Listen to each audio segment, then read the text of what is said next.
Hello everyone, I'm Tori, and today I want to talk about the necessity for fun as adults in the form of kids' toys.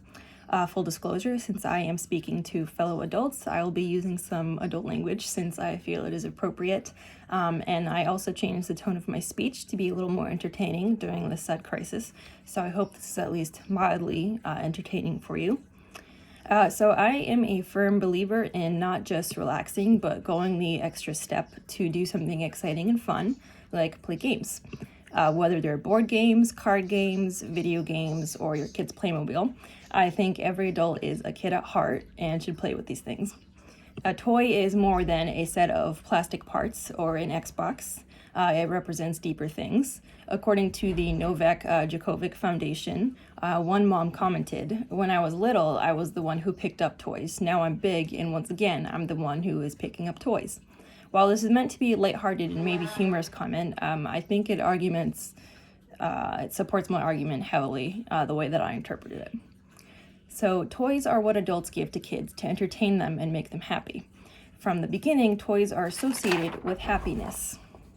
And that link doesn't degrade over time unless you have a particularly bad memory or experience with one. I like to believe that it is in the minority and doesn't diminish the overall love for toys in general.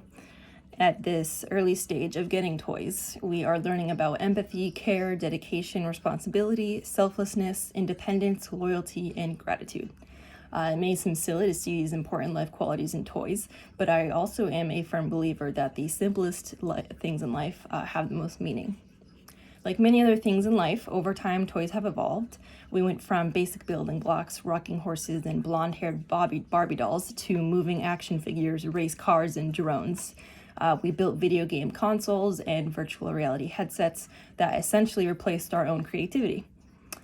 Kids used to play like SpongeBob and Patrick with their box on the street and imagination.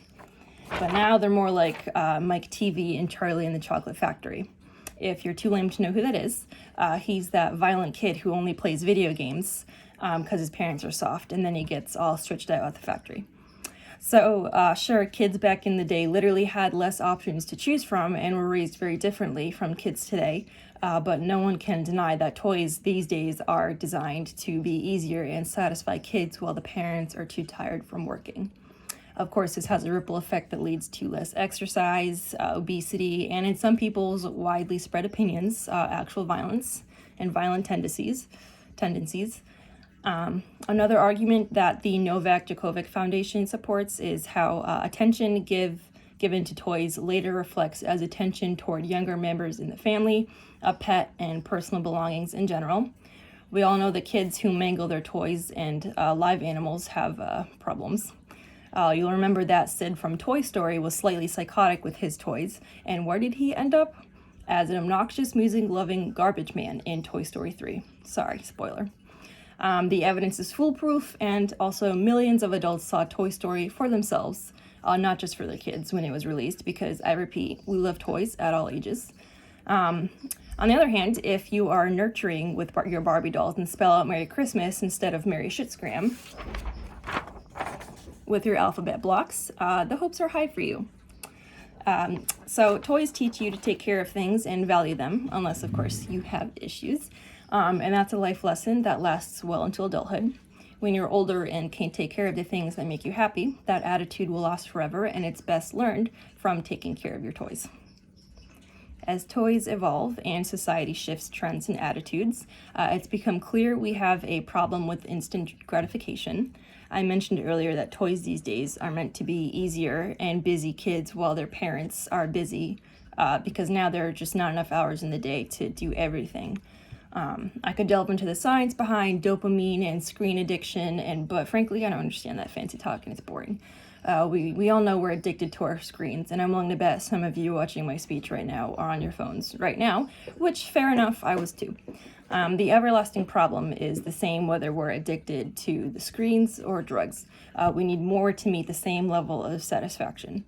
Add in the fact that new and exciting things always have the same pattern that may look like this in a typical middle-class family.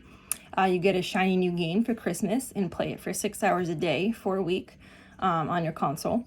then maybe 2 hours a day for the next week, and then once a week until suddenly it's been 6 months and you're cleaning your room and you find it under your bed. Then you'll play it once, but it's too familiar and you don't discover anything new, so you go back to the new game you got the other week. However, on a side note, for those of you who don't like change, you are in luck. I, for one, still play my 2008 Wii with my low graphic Mario Kart, and I will die the day it finally breaks. But that's besides my point. My point is that there is real science behind toys, and it again applies to all ages. The Novak Djokovic Foundation also states that children learn according to a model. They watch and imitate, and toys can be very useful in this case. This is not always literally, and thank God, because we can't all be Pinkie Pie from My Little Pony or Darth Vader from Star Wars, as much as one might hope to be them. But we can learn to be a mayor from building Lego Town, or bakers from Easy Bake Ovens. While kids may imitate such things from toys, I really hope they don't actually want babies, because those dolls that actually poop themselves are really odd, and I'm not sure what that's teaching kids. And in fact, I would argue that that's a toy for adults, since adults have babies and have to clean up after them. I do, however, support the dolls that make you brush their hair or teeth, but this also just feels like lazy parenting. One thing that toys certainly do teach is the importance of sharing. Toys and games that require multiplayer are some of the best, and playing together is nothing but healthy and good for everyone. We can all agree on that. Adult life is when your hygiene and health habits and friend circle are challenged in addition to work. And this is where toys are tools to ease you psychologically through the transition into adulthood. Yes, your job may be pointless, and other people are getting married while you are still living with your parents, but at least you have good teeth and have internet friends to play Call of Duty with, right? So I think I've made my case thoroughly. Anything that is a physical conduit to our happiness and entertains us counts as a toy, and we learn vital life skills through them at an early age. In all seriousness, the world we live in gets crazier and more depressing by the minute, but only if you let it get you down. You can procrastinate your classwork and Netflix away your problems temporarily, but I challenge you to play with a toy the next time you're feeling uneasy. Maybe you'll get bored immediately and think, this is stupid, what am I doing? Or maybe you'll think, wow, I see your point and this is wonderful. And then I can persuade you, my next firm belief, that having kids is a wonderful excuse to play with toys. Or just be brave enough and go play with toys as a grown-ass adult alone, whatever suits you best. Thank you.